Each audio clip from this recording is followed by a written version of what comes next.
For Creamer Media's Polity, I'm Sanel Dlamini, researcher and analyst. Professor Raymond Suttner joins me to discuss a column titled #CR17 campaign funding and how it was used.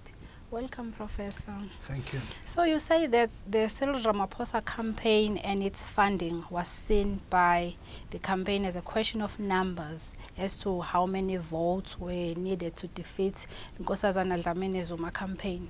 You also suggest that there was not really a political message. Is that accurate? Well, you know, they spent 70 million paying for membership fees of people who had not paid membership fees, sometimes for 5 years.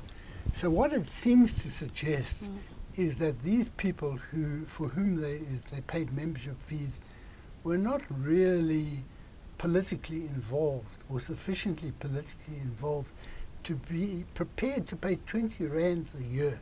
Now 20 rands a year, I'm sure people can raise. Even if they're unemployed, I'm sure they can raise 20 rands if it's important to them. So that these people that they recruited, first of all, they paid their membership fees.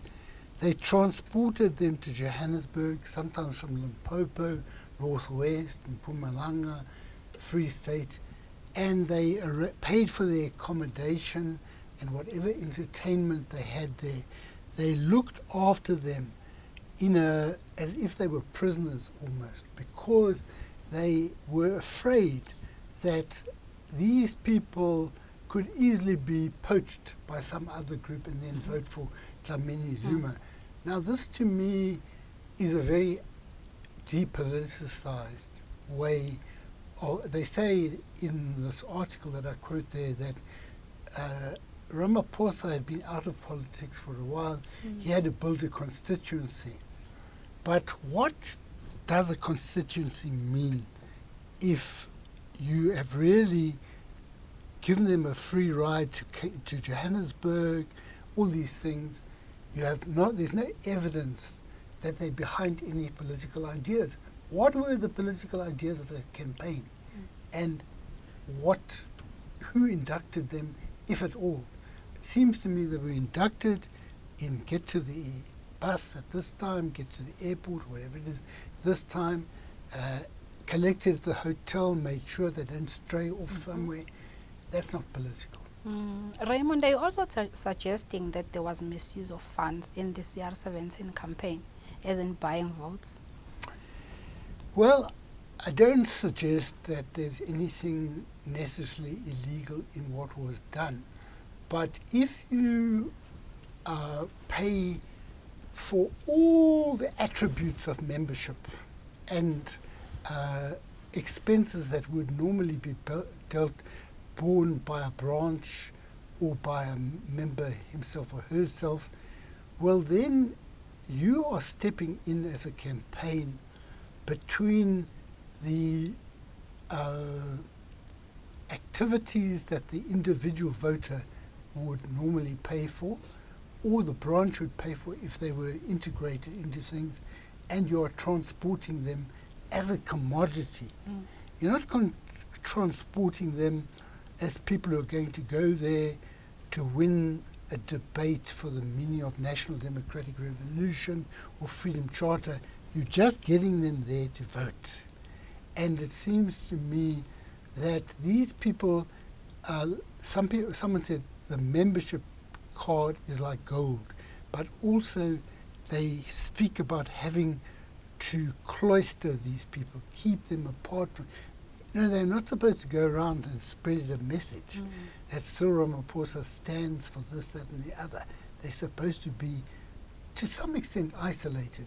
So that does seem that, I don't know if it's illegal or legal, but it does seem that it's very close to buying of votes. And lastly, when you discussed the massive funds that were raised for the CR17 campaign, was this not inevitable once the ANC became an electoral party and everyone could vote? Well, it didn't happen, as far as I'm aware, until Polokwane. Now, up till Polokwane, I don't think there was a contest for the presidency. And I was at ANC conferences in 1991 and 1994, there definitely was no money going around. Or let me say, I've never heard of any money going around. And it seems to me that it started in the Polokwane conference, and you can have electoral politics and elections in an organization without this scale of money.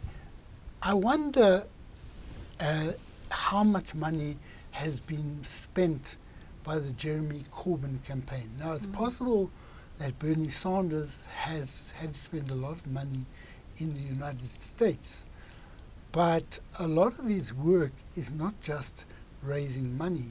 He has been meeting with unions, things like this, Bernie Sanders. He's changed his views quite a lot as a result of interacting with people. In the case of Corbyn, the membership of the Labour Party increased massively. And that is the base that he has relied on, not on money. I mean, you know, if you look at Corbyn, you can't imagine Corbyn raising money. He's not it's not his type of politics. I mean, he goes he's been in the same constituency all the time. There's a speech that I posted on social media which he gave to the Trade Union Congress. And he's very much grassroots type person.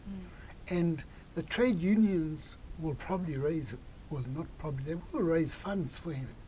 But it's not the same as getting big donations from business and things like that.